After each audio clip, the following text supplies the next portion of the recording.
Ladies and gents, welcome back to the channel. Now, those of you that have been following my fishing over the last few months will know that my focus really has been on the goldenrod final.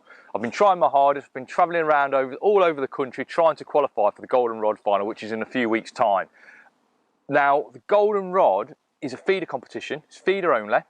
The qualifiers are held on loads of different styles of venues, but generally you need carp or F1s or some big skimmers, method feeder, hybrid feeder, that style of fishing. That's the way you're going to qualify for the goldenrod final, which is held at Larford Lakes in March, and there's 10 grand to the winner, at least 10 grand to the winner, and there's prizes all the way down to, you know, 5th or 6th, so big money's involved.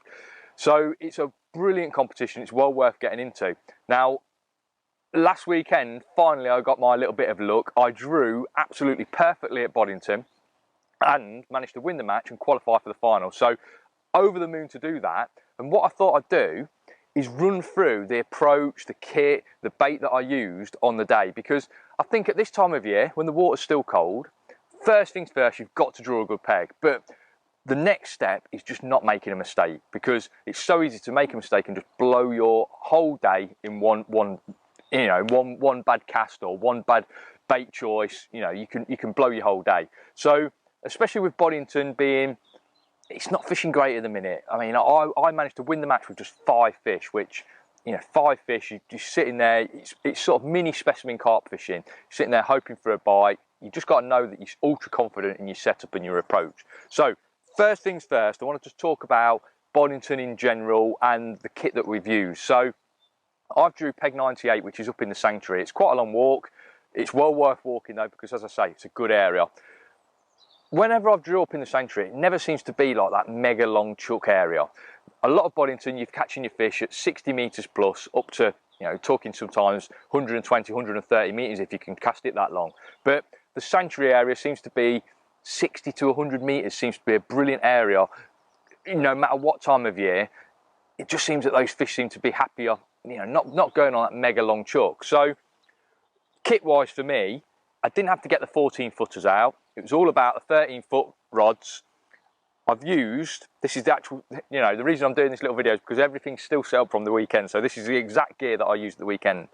I used the special, it's a Free Spirit. This is the highest power feed on, this is the special. And the reason I chose the special over the distance version is because this is a lot softer. I feel I can power a slightly lighter feeder out to a long distance, and also when you're playing fish, it's nice, soft, forgiving through action rod, which I'd much rather be playing a fish with that action rod rather than a much stiffer rod. Also, chucking out, you know, really aerodynamic feeders, a pokey, you know, ultra stiff rod just isn't necessary, even when you're chucking really long distances. So you can see there, I've got a nice big reel. I've got 4-pound M-Tech line on the reel. It's filled right up to the brim of the spool. Obviously that helps massively when you're casting a long way. And the shock leader's 12-pound M-Tech. So I'm just over-gunning everything. I don't want to crack off. I don't want to risk cracking off. And the way I measure my shock leader, we talked about this in another video, is I measure 6 big arms lengths of shock leader off of the spool, and then I'll tie that with a 4-turn water knot to the main line. And obviously that 4-pound main line flies through the rings, flies over that lip of the reel, and obviously the lighter lines, just less drag everywhere, but you need that shock leader to cast the distance. So onto the feeder, because this is something that I've changed over the last year or so. And I do like these little, well, I say little, these big Preston Jura banjos or whatever they're called, but the new style of hybrid banjo style feeder.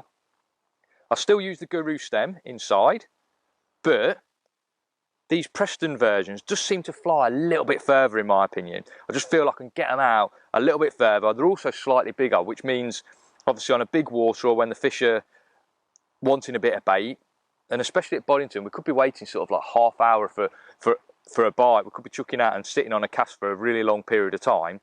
I want to make sure that I've got plenty of bait around my hook bait. So I just feel this slightly larger size of feeder is the way to go.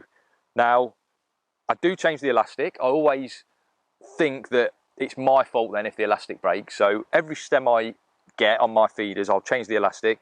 I'll put a little connector on there, which is actually the link off of the link swivel, and I prefer that to any other style of connector because one, I can just tuck it into the bottom of the feeder there. It creates a really nice self-hooking sort of semi-fixed approach, but also this movement, that loop of line that obviously I need to attach to the feeder can move in that link, and it just gives me a little bit more movement, which I feel just helps keep my hook bait nearer the feed. And we all know that the more supple that your hook length is, the more movement there is down there, the more natural your hook bait looks, more chance you're going to get a bite. So onto the hook length. It's 3 inches. You know I love my short hook lengths. 3 inches of 018. That's midi low vis. And I've got a size 10 hook on. Started using a more straighter pointed hook now recently because I just feel that you hook more fish with that straighter point, and especially in larger sizes I never feel that losing fish is that much of an issue. So a straighter pointed hook is something that I've been messing around with recently. We've got a bayonet on there, and hook bait wise we've got our favourite little 5mm wowser, yellow wowser. They're the F1 Sweet Wowsers from Dynamite. Superb hook bait. Again, I'm chucking out now. I'm only making probably 10 casts during the day. I'm sitting behind my box and I need to be ultra confident that it's going to go round, because the last thing you want to be doing is sitting on a cast for a long period of time thinking, is that quite right? And I know that I've caught hundreds of fish on these hook baits, and I'm really happy, I'm really confident that when I chuck it out, I know that if a fish comes in the peg, he's going to make a mistake and that hook bait's going to trick him. So that's the tackle. We'll talk about the bait, then we'll talk about how I actually approach the day, because I think that's quite interesting as well. So bait wise, anyone that's saw how I prepare my pellets in the past will know this off by heart, but I've used 3mm swim stems pellets, and to prepare them, all I've done is I've taken one of these EVA cases, poured my pellets into the EVA case. You don't need loads, probably half fill the case with pellets, a bit of water, and I'm talking, you just want to half fill the case with water. You don't really want to see any water peeking through the pellets. You're just giving these pellets a really nice coating of water. Give the EVA case a really good shake. Preferably do this before you leave for the venue, so the pellets have got ages to soak through. On a really, really cold day, you could probably do it the night before and leave them in the fridge, but I prefer to do it as soon as I get up and before I leave for the venue. So obviously we've added some water to the pellets, we zip up the case, we give it a really good shake.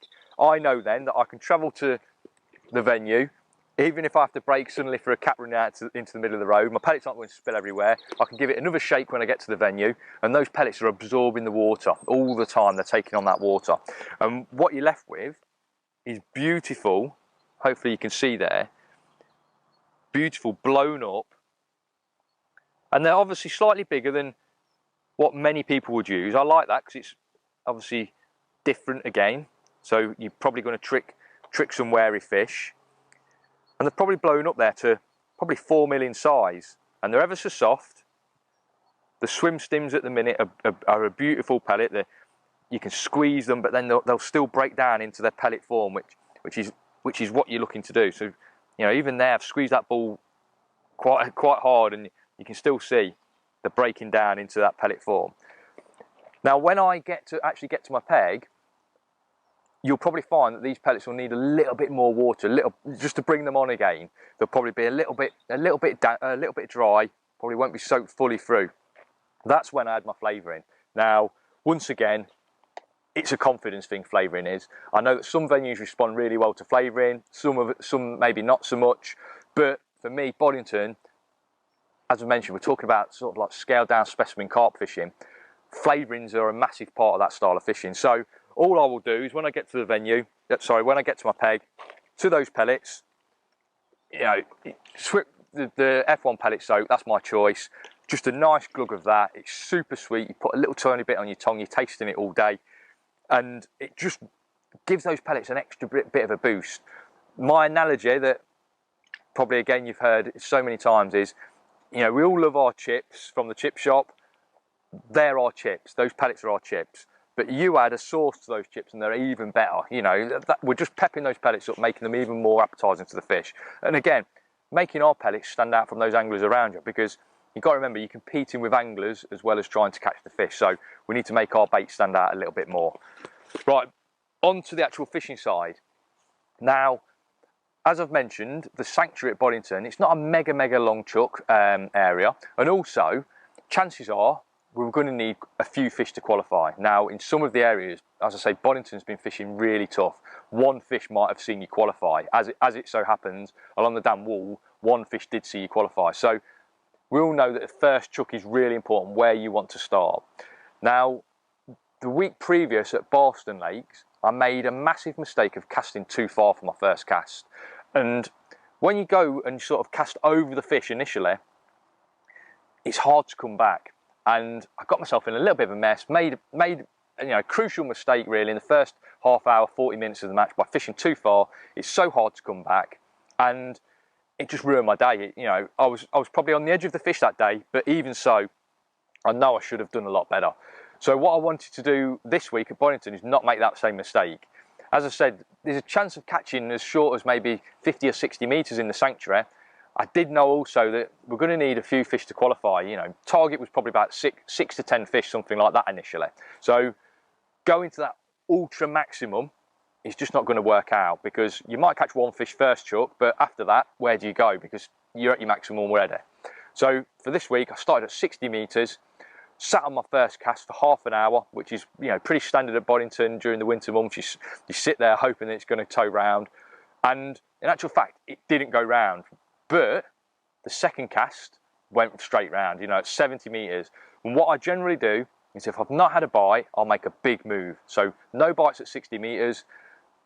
There's no problem with that, because I've not ruined anywhere else of my swim. The worst thing that I could have done was, like I say, cast too far, cast over the fish. So no bites at 60 metres, peel off another 10 metres off the line clip, cast out again, another half hour. In actual fact, it was 20 minutes. It's gone round after 20 minutes at 70 metres. That means that I know there's some fish around that area. And as soon as I catch a fish, in my head, because we're fishing for so few fish, I don't really want to cast to exactly the same spot. Boddington's a big lake, you've just caught a fish, that fish probably has spooked a few fish. But the last thing I want to do is, because there is a few fish in that area, last thing I want to do is cast into a totally different spot. So as soon as I've caught a fish, as soon as I put it in the net, re-stick up, and go just maybe 2 metres further. So make a small step, just a little baby step. Try and capitalise on that little pod of fish that is in that area, but you're putting your feeder in a slightly different area, so hopefully it doesn't arise as much suspicion. There's less bait in the swim as well. The fish have got more chance of targeting your hook bait and your method feeder, rather than, you know, going to that original pile of bait. And that's how the day went on. I ended up with 5 fish. Every time I sat there and maybe went half hour without a bite, I'd peel off another 10 metres, cast it out. You know, and 9 times, well, most of the time, it would go round with a fish. And then as soon as we caught a fish, just do that small 2 metre pull off the line clip, chuck out again, and it worked really well throughout the day. So I ended up with, like I say, 5 fish, £59, really beautiful fish in the sanctuary at Boddington. Every fish is double figures. There was a 2 fish, which was second in the zone. So it was a nice feeling to sit there, maybe with an hour to go of the match, knowing that it was pretty unlikely that you were going to get beat. So great feeling to be in the Golden Rod final. It's a great final to look forward to. Phil Briscoe puts a lot of time and effort into getting all these big finals off the ground, and I think to get a feeder fishing big money competition running throughout the winter, it gives loads of anglers something to focus on. So there you go, a great result of the weekend. Hopefully you can put a few of those tips into play this weekend if you're out on the bank. Until next time, guys, tight lines.